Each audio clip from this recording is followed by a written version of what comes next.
This video is brought to you by Dr. Kristen R. Bromley's Guitar Method Book Series and Online Music Academy.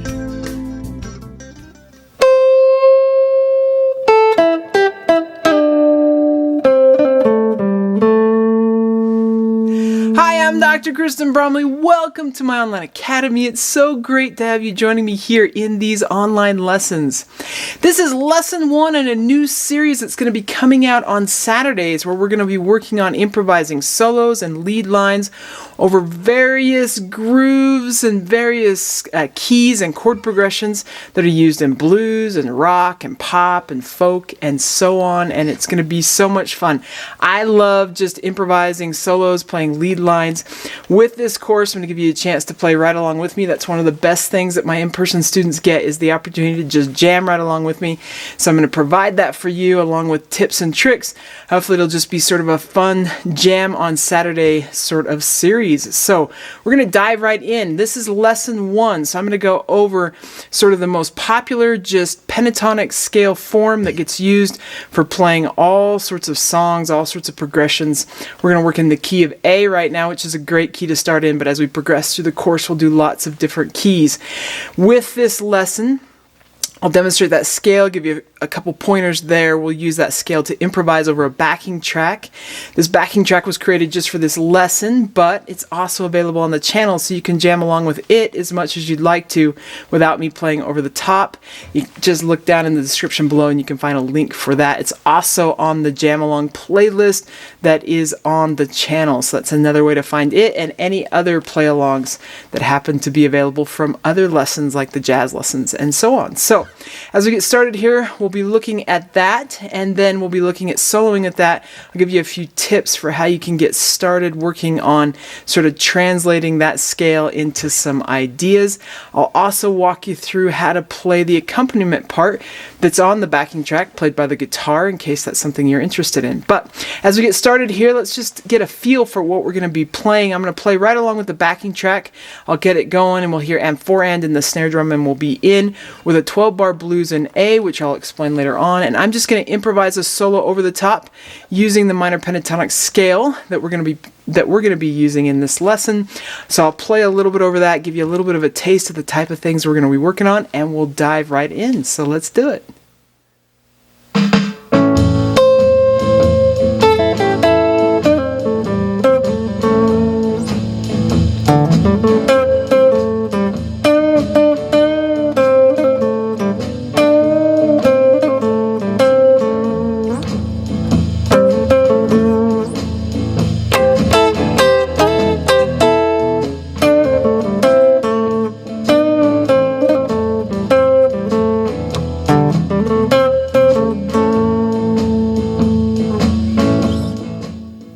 Okay, so with that introductory demonstration, let's go ahead and take a look at how we do this. Now, in this lesson, we're working with a 12-bar blues in A. That's our accompaniment. That's what we're playing over the top of.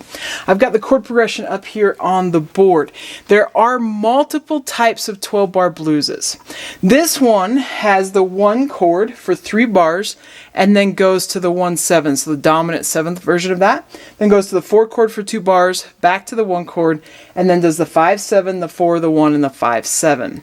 As a little turnaround chord, you could think of it just the 1 chord, but that 5/7 pulls us back to the top. So we're going to be repeating this over and over.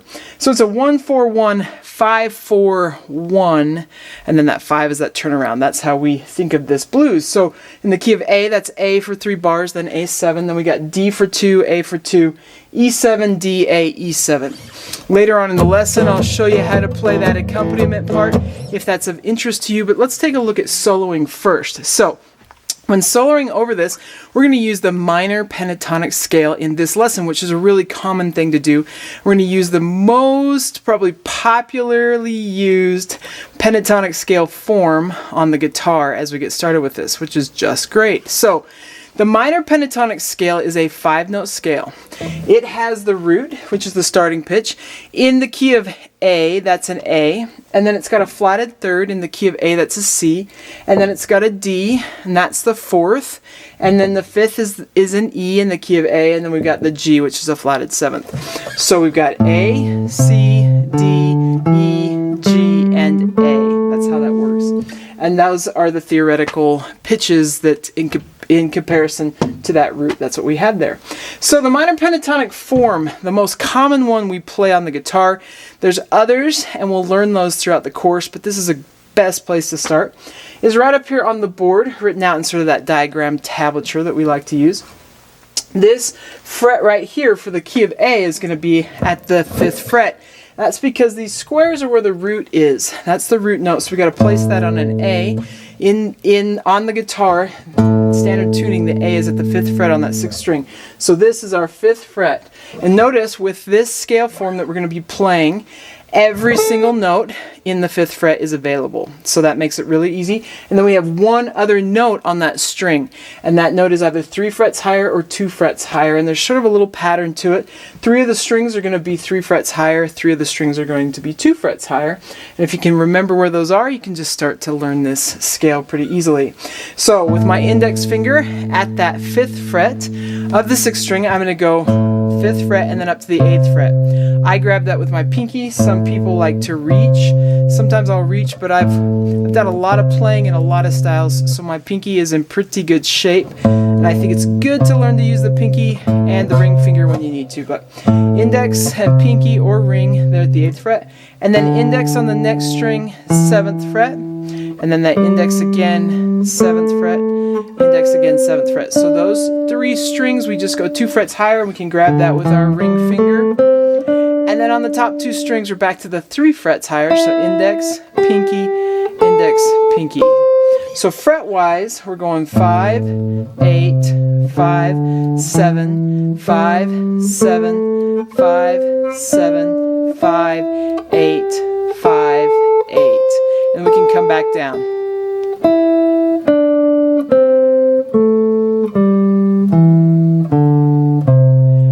With this form of the pentatonic scale, we get 2 octaves of the scale plus an extra occurrence of that flatted third. So just slightly over 2 octaves.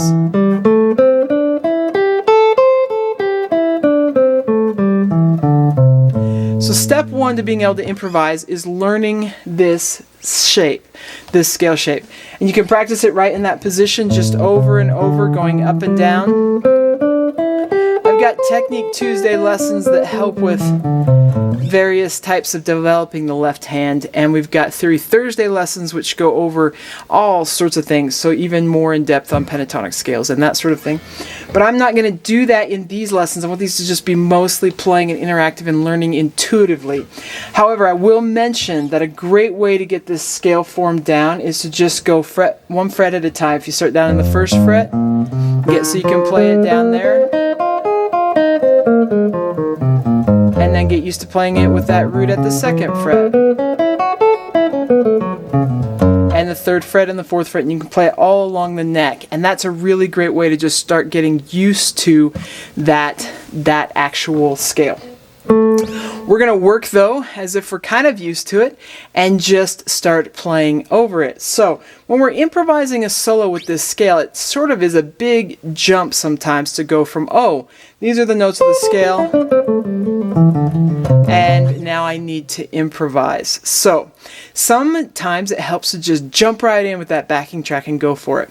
But that's a lot of notes, and sometimes depending on how much you've been playing and how used to the scale you are, that might be a bit much. So a great thing to do is just start here with this root note that's in the middle, and we're going to call that our home note. And just get used to playing a little bit of the scale.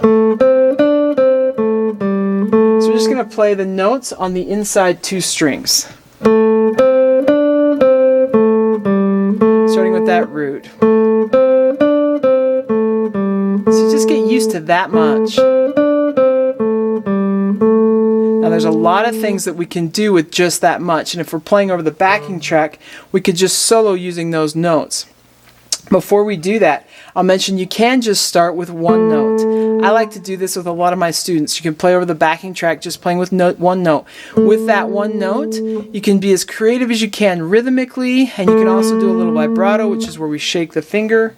You can slide into that note. So that gives us a few different things to be creative about. And you can play around with that a little bit. That's our home note. And then as we're improvising, we like to go away from home, build up tension, and come back to that root. And this is in a nice little range right there in the center. So I can go away from it, and I can practice going away from it. And up to that next one, you can create a little bit of a bend. That's something I like to do when I'm playing, is bend just a little bit on that next one. You can also slide into it. You can change up that rhythm. When we go on, you could add another note. When you have two notes on the same string, we can do a pull off, or a slur, or a hammer on, or a slide.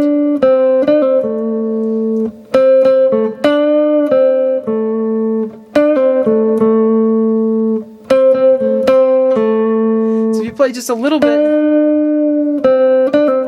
getting used to that, and then of course you got that one below.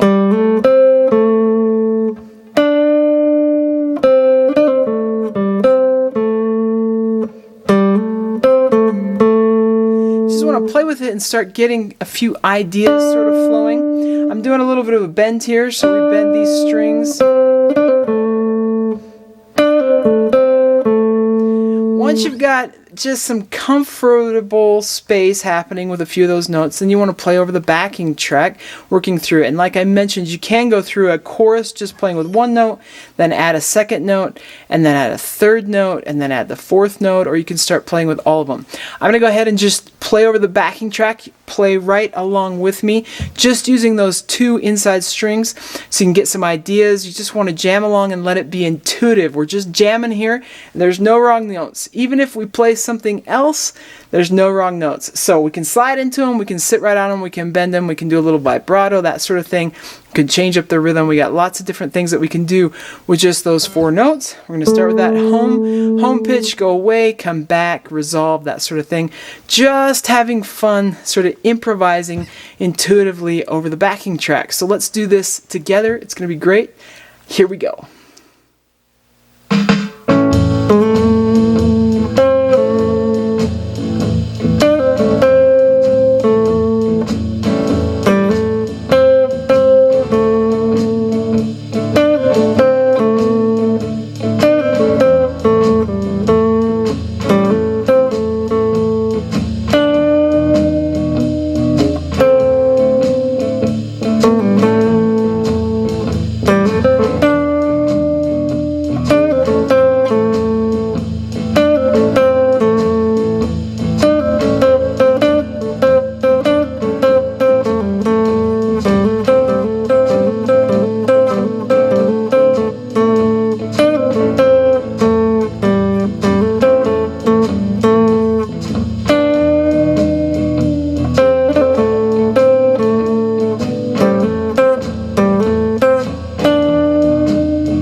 Okay, so hopefully you're starting to have some fun with this. You're welcome to steal any of the ideas that I play. This is sort of a language. When we're improvising music on the spot, we're composing music on the spot, we're using a language, a musical language, and the way that we learn that musical language is the same way we learn to speak, meaning that we hear it, and then we emulate it. And then before we know, we've got our own voice happening with our own speech patterns using words that everybody uses. And so you can just steal anything as you're playing right along with me, or just intuitively just jam along and let things sort of sink in.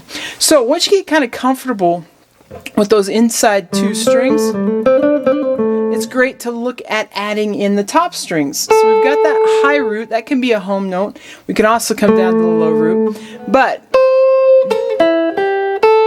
you can play around a little bit with those top two strings. These ones are going to be 3 frets higher than what's happening at the 5th fret. So we're going the 5th and 8th fret, and it can be great to play them together. You can bend.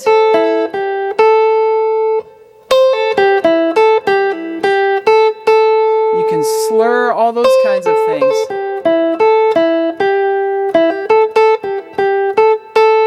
So you can play with just the top 2 strings and work just those. Then it's fun when you throw all 4 together. I'm going to go ahead and play some using all 4 here on the lesson. You can jam right along with me and see what you can get going with these ones.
Okay, super fun. At least I hope it is super fun. I love doing this sort of thing. Now, when you sort of get comfortable with those top 4 strings, you can start exploring the lower 2 strings as well. We don't use those very often. They're in this low range that doesn't cut through when we're soloing very much, but occasionally we will, especially that one on the 5th string. So you can bring that one in. Sometimes I like to go down and end on a low note.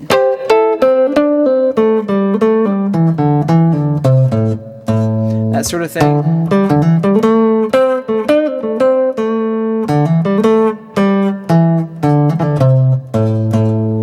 So you can get that string happening in there, and it just makes it super great. So I'm going to go ahead and play through this backing track. As I mentioned earlier, if you want to jam along with the backing track without me, it's available on the channel. Just go to the Jam Along playlist for the backing tracks, and you can find this one there. There's also a link in the description below, so you can jam along with that as much as you would like to. But I'm going to go ahead and play it all the way over it here, give us a little bit more room with all of these strings, and you can just intuitively play right along, see what you pick up. You just play. That's one of the things that I've done a lot, is just play along with recordings, jam with different folks, and just sort of let myself figure things out. If I'm playing and there's another soloist, I can intuitively sort of pull things from that soloist, or I can actually just steal it right over into my own playing. So you're welcome to steal anything that I play here. That's how we learn. Let's go ahead and jam through this now with all 6 strings and just see what you can get happening right along with me.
Okay, so hopefully that is a fun introduction into soloing over an A blues. You've got the scale that you need and the position you need.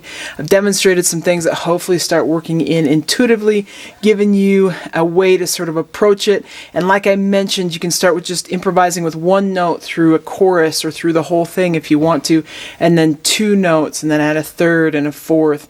Work in a different area, start putting things together. In the next lesson, we're going to work with the blues scale, which adds 1 more note, and I'm going to give you some licks. So you'll have some licks to play over the top of this. So that'll be next Saturday when it comes out. We'll work on some licks, give you some more ideas on things that you can work on with improvising over this style. But before I end this lesson, like I mentioned, I want to go over how to play the accompaniment in case that is of interest to you. So we're going to go ahead and look at that. Down in the description below, there is a link for a free copy of the sheet music in PDF format. And so it's written there in tablature and standard music notation. It can help you figure this out. Alright, so when learning the accompaniment part, it helps to understand how we're working with the A chord, the D chord, and the E7 chord in first position. We're actually just going to be using the lowest 2 strings. For an A chord, that's going to be the open 5th string against the 2nd fret of the 4th string, and we're just using those 2 strings. If we play that together, we actually get a power chord there in first position. And then for the D chord, the same kind of thing. We've got the open 4th string against the 2nd fret on the 3rd string. And then for the E7, we have that low 6th string against the 2nd fret of the 5th string. So it's the same fingering for each of those chords, but we have to move between strings. On the string where we have a finger, and I've put my index finger there if you've noticed, I put my index finger there for each one of those. We're going to be alternating between that and 2 frets higher, which is actually the 6th of the chord. And you just alternate back and forth. So that's going to be alternating between frets 2 and 4. So for the A chord, that's just going back and forth. 1 and 2 and 1 and 2 and... You can get comfortable doing that with the A chord. One of the things that I'm doing in my left hand is I'm actually just lightly muting the strings in case I inadvertently strum. But in my right hand, I'm trying to only strum those 2 strings. And I like to anchor a lot of times when I need this tight control, meaning I put the palm of my hand right on the saddle, depending on the type of guitar you're using. It may be in slightly different places. Right on the bridge, right on the saddle. If you're on the saddle and the strings that you're actually strumming, you're going to get a palm muted sound, which is another kind of cool way to play it. So that is an option. But I'm just sitting back, in this case, on this screw part of the bridge where I'm keeping it open. Once you get the A chord down, you want to take a look at the D chord and get used to doing that there. And once you've got the D chord down, you can take a look at the E chord and get used to doing that there. And then you are ready to play the backing track, what's happening in the guitar for the most part. There's one slight difference, which I'll go over here in a second. I'll mention at the moment I'm doing all down plucks, down strums. That's probably the easiest way to start, but as you get going, you can also do alternating directions down and up, which is what I did when I recorded the backing track. So that's an alternate way that you can do that as well. So when we plug this into the blues progression, we have 1 and 2 and 3 and 4 and. So doing the alteration between frets 2 and 4 twice gets us one measure of the chord.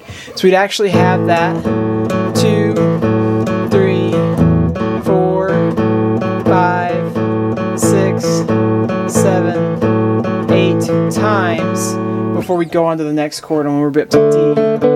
2, 3, 4, because one measure gets 2 of those, and then we go back to A. 1, 2, 3, 4. And then we got the E. 1, 2, to D. 1, 2, and then A. 1, 2, and then you got the E. 1, 2, and then you're back to the top, and you can repeat that over and over. Now, if you're looking at the tablature, you'll notice that on that last bar as we're pulling to the next chord, going from the A to the D, that there's this little walk up. So you got 1, 2, 3, 4, 5, 6, 7.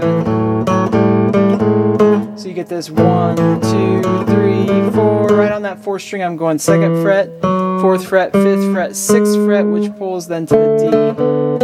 So that's the only difference. So again, you got 1, 2, 3, 4, 5, 6, 7. We're up to the D. Then we'll be back to A. And then you got the E.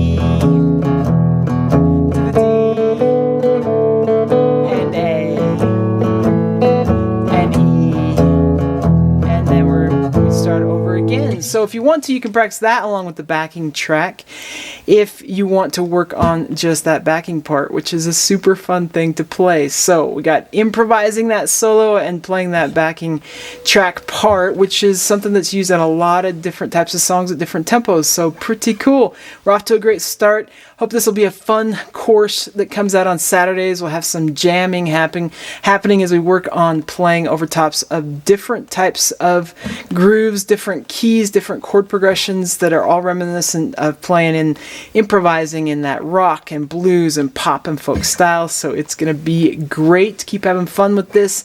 Next Saturday, we're going to look at the blues scale. So we're going to add one note to this and some licks that we can use. So that'll help build on what we're doing. And then as we continue, we'll start looking at some other progressions and some other fun things. Eventually, we'll get through various forms of the pentatonic and playing in different keys.